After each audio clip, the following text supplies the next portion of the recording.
بسم اللہ الرحمن الرحیم نحمده ونصلی علی رسولہ الکریم رب اشرح لی صدری ویسر لی امری واحلل عقدۃ من لسانی یفقہوا قولی اللہم انی اسألک علما نافعا ورزقا واسعا وعملا متقبلا وشفاء من کل داء آمین۔ ان آیات میں اللہ تعالیٰ یہود کا اس طریقے سے ذکر فرما رہے ہیں۔ اعوذ باللہ من الشیطان الرجیم بسم اللہ الرحمن الرحیم۔ وَإِذْ أَخَذْنَا مِيثَاقَكُمْ، اور جب ہم نے لیا تم سے عہد، وَرَفَعْنَا فَوْقَكُمُ الطُّورَ، اور ہم نے بلند کیا تمہارے اوپر کوہ طور کو، خُذُوا مَا آتَيْنَاكُمْ بِقُوَّةٍ وَاسْمَعُوا، کہ پکڑو جو ہم نے تم کو دیا، بِقُوَّةٍ زور سے، طاقت سے، وَاسْمَعُوا اور سنو۔ قَالُوا سَمِعْنَا وَعَصَيْنَا، تو وہ بولے ہم نے سنا، وَعَصَيْنَا اور ہم نے مانا نہیں، وَأُشْرِبُوا فِي قُلُوبِهِمُ الْعِجْلَ بِكُفْرِهِمْ، اور پلایا گیا ان کے دلوں میں بچھڑا ان کے کفر کے سبب، یعنی بچھڑے کی محبت پلائی گئی ان کے دلوں میں۔ قُلْ بِئْسَ مَا يَأْمُرُكُمْ بِهِ، تو کہہ دیجئے، اللہ تعالیٰ فرماتے ہیں آپ صلی اللہ علیہ وسلم سے کہ کہہ دیجئے، بِئْسَ مَا يَأْمُرُكُمْ بِهِ، برا حکم کرتا ہے تم کو، ایمانکم، تمہارا ایمان۔ ایمانو یہ اسم فاعل ہے، اس لیے ایمانو نون کے اوپر پیش، اسم فاعل ہونے کی وجہ سے یہ اس پر پیش لگ رہا ہے۔ ان کنتم مؤمنین، اگر تم ایمان والے ہو۔ تو یہاں پر اللہ تعالیٰ یہود کو مخاطب کر کے فرما رہے ہیں کہ وہ زمانہ یاد کرو جب ہم نے تمہارا قول و قرار لیا تھا، اور اس قول و قرار لینے کے لیے کوہ طور کو تمہارے سروں کے اوپر لا کر کھڑا کیا تھا، اور اس وقت حکم دیا تھا کہ جو کچھ احکام ہم تم کو دیتے ہیں ہمت اور پختگی کے ساتھ لے لو، اور ان احکام کو دل سے سنو۔ تو اس وقت انہوں نے ڈر کے مارے زبان سے تو کہہ دیا کہ ہم نے قبول کر لیا اور سن لیا، اور چونکہ واقع میں یہ بات دل سے نہ تھی، اس لیے گویا بزبان حال یوں بھی کہہ رہے تھے کہ ہم نے سن تو لیا لیکن ہم سے عمل نہیں ہوگا۔ وجہ اس کی اس بد دلی کی یہ تھی کہ ان کے دلوں کے اندر وہی بچڑا پیوست ہو گیا تھا اس کفر کی وجہ سے، جبکہ دریائے شور سے اتر کر انہوں نے ایک بت پرست قوم کو دیکھ کر درخواست کی تھی کہ ہمارے لیے کوئی ایسا ہی مجسم معبود تجویز کر دیا جائے۔ آپ صلی اللہ علیہ وسلم فرما دیجئے کہ دیکھ لیا تم نے اپنے اس خیال کیے ہوئے ایمان کے افعال کو، یہ افعال تو بہت برے ہیں جن کی تعلیم تمہارا ایمان تم کو دے رہا ہے، اگر تم اپنے خیال سے اب بھی ایمان والے ہو، یعنی یہ ایمان نہیں ہے۔ تو اس آیت میں جو اسباب مذکور ہیں ان کی ترتیب کا حاصل یہ ہے کہ دریائے شعور سے پار ہو کر ان سے ایک کفر کا کلمہ صادر ہوا،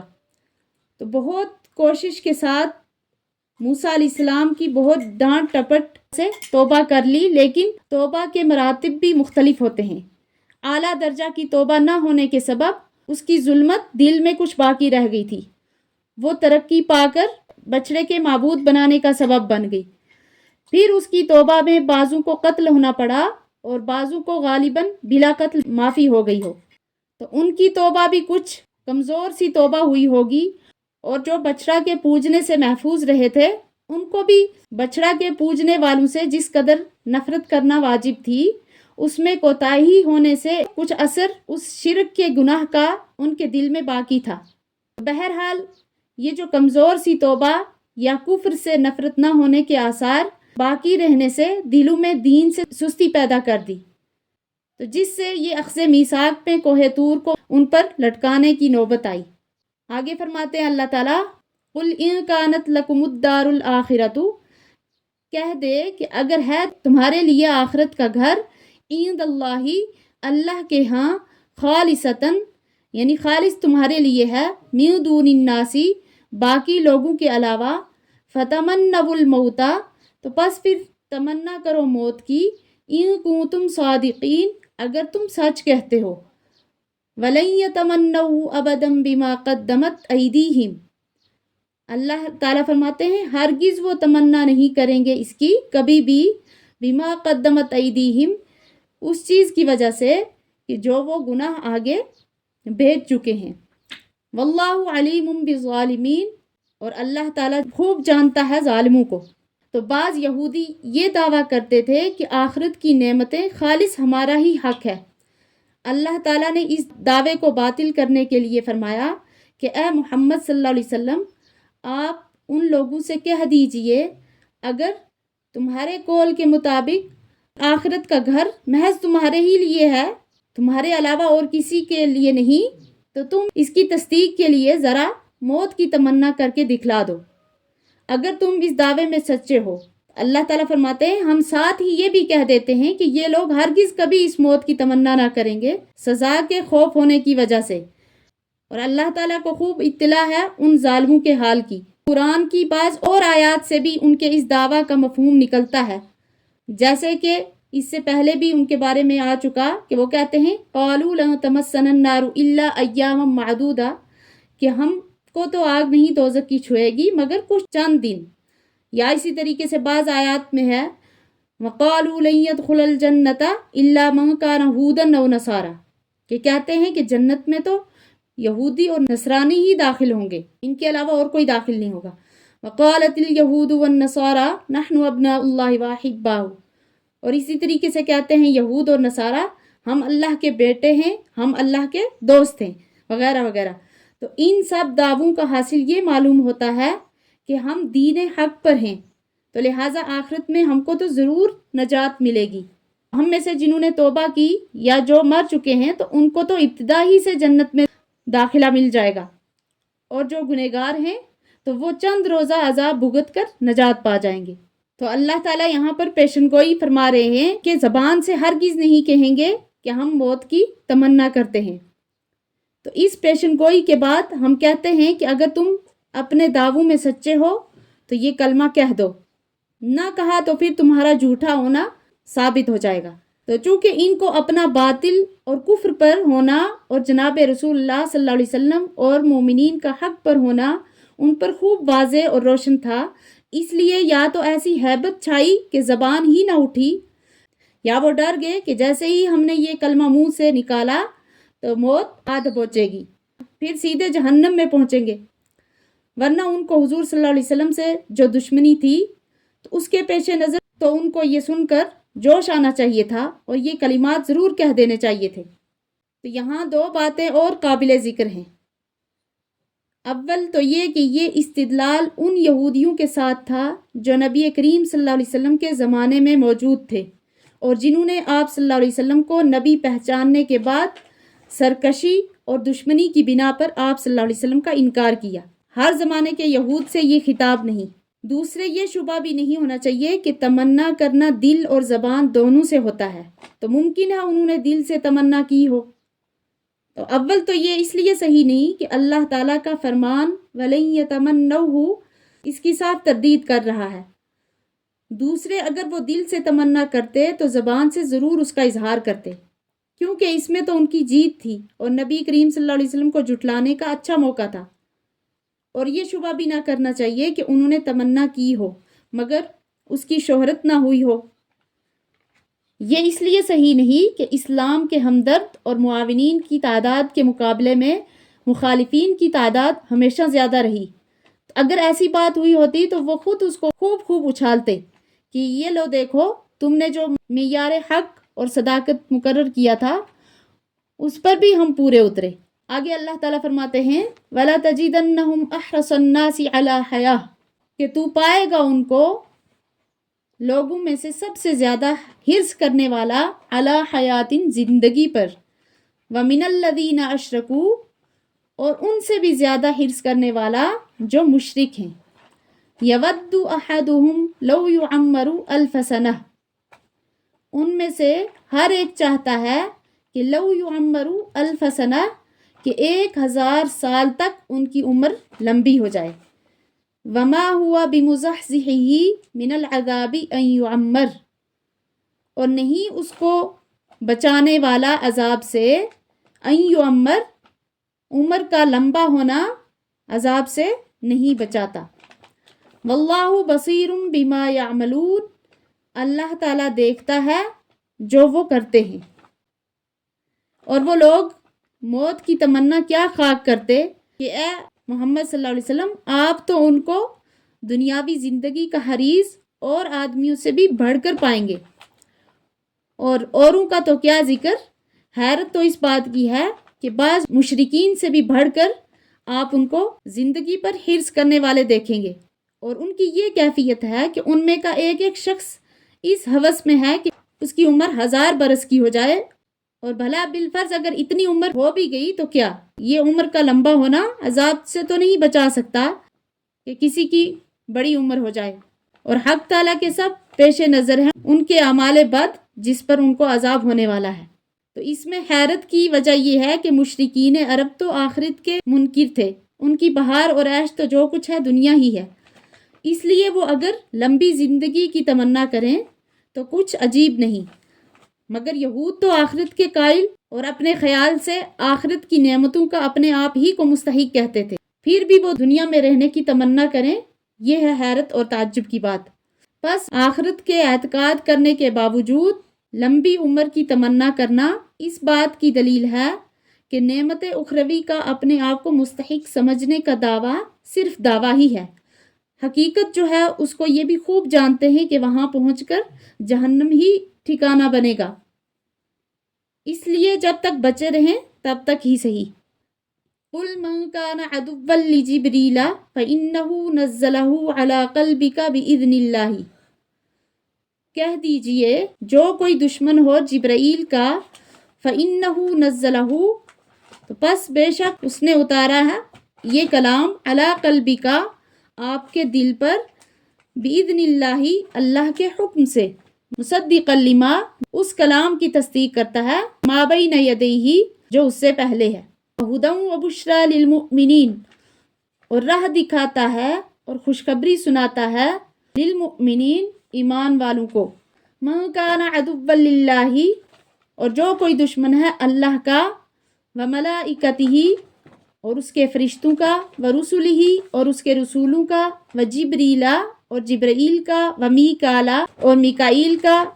فإن اللہ عدو للکافرین، تو پس بے شک اللہ تعالیٰ دشمن ہے کافروں کا۔ بعض یہود نے حضور صلی اللہ علیہ وسلم سے یہ سن کر کہ جبرائیل علیہ السلام وحی لاتے ہیں کہا کہ ان سے تو ہماری دشمنی ہے،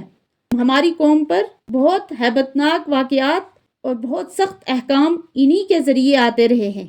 ہاں میکائیل خوب ہیں کہ بارش اور رحمت ان کے متعلق ہے، اگر وہ وحی لایا کرتے تو ہم مان لیتے۔ تو اس پر حق تعالیٰ رد فرماتے ہیں کہ اے محمد صلی اللہ علیہ وسلم، آپ ان سے یہ کہیے جو شخص جبرائیل علیہ السلام سے دشمنی رکھے وہ جانے، لیکن اس امر کو قرآن کے نہ ماننے میں کیا دخل، کیونکہ اس میں وہ تو سفارت کے طور پر انہوں نے یہ قرآن پاک آپ کے دل تک پہنچا دیا ہے،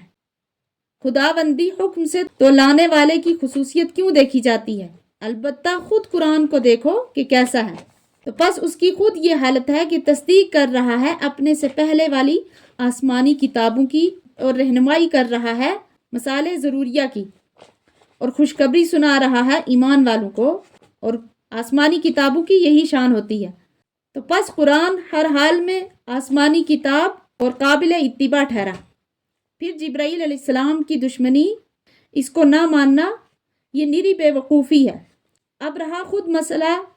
جبرائیل علیہ السلام کی دشمنی کا، تو اس کا فیصلہ یہ ہے کہ حق تعالیٰ کے نزدیک خود اللہ تعالیٰ سے دشمنی رکھنا، یا اس کے دوسرے فرشتوں سے، یا اس کے رسولوں سے، یا خود میکائیل سے جن کی دوستی قدم بھرتے ہیں، تو ان سب سے دشمنی رکھنا اور جبرائیل علیہ السلام سے دشمنی رکھنا، تو یہ سب ہم پلہ شمار کیے جاتے ہیں۔ تو ان سب دشمنیوں کا قانون یہ ہے کہ جو کوئی شخص خدا تعالیٰ کا دشمن ہو، فرشتوں کا ہو، پیغمبروں کا ہو، اور جبرائیل کا ہو، میکائیل کا ہو، تو ان سب کا وبال ہے کہ اللہ تعالیٰ دشمن ہے ایسے کافروں کا۔ وَلَقَدْ أَنزَلْنَا إِلَيْكَ آيَاتٍ بَيِّنَاتٍ، اور تحقیق کہ ہم نے اتارا آپ کی طرف روشن آیات، وما یکفر بہا الا الفاسقون، اور نہ انکار کریں گے ان کا مگر وہی جو نافرمان ہیں۔ تو بعض یہود نے حضرت صلی اللہ علیہ وسلم سے کہا تھا کہ آپ پر کوئی ایسی دلیل واضح نازل نہ ہوئی جس کو ہم بھی جانتے پہچانتے۔ اس کے جواب میں یہ کہا جاتا ہے کہ وہ تو ایک ہی واضح دلیل کو لیے پھرتے ہیں کہ ہم نے تو آپ کے پاس بہت سے دلائل واضح نازل کیے ہیں جن کو وہ بھی خوب جانتے پہچانتے تھے، تو پس ان کا انکار نہ جاننے کی بنا پر نہیں، بلکہ یہ انکار جو تھا یہ حکم عدولی کی عادت کی وجہ سے تھا۔ اور قاعدہ کلیہ یہ ہے کہ کوئی انکار نہیں کیا کرتا ایسے دلائل کا مگر صرف وہی لوگ جو عدول حکمی کے عادی ہیں۔ اَوَكُلَّمَا عَاهَدُوا عَهْدًا نَبَذَهُ فَرِيقٌ مِّنْهُمْ، تو کیا جب کبھی باندھیں گے کوئی قرار، نَبَذَهُ فَرِيقٌ مِّنْهُمْ، پھینک دے گی اس کو ایک جماعت ان میں سے، بل اکثرهم لا یؤمنون، بلکہ ان میں اکثر یقین نہیں کرتے۔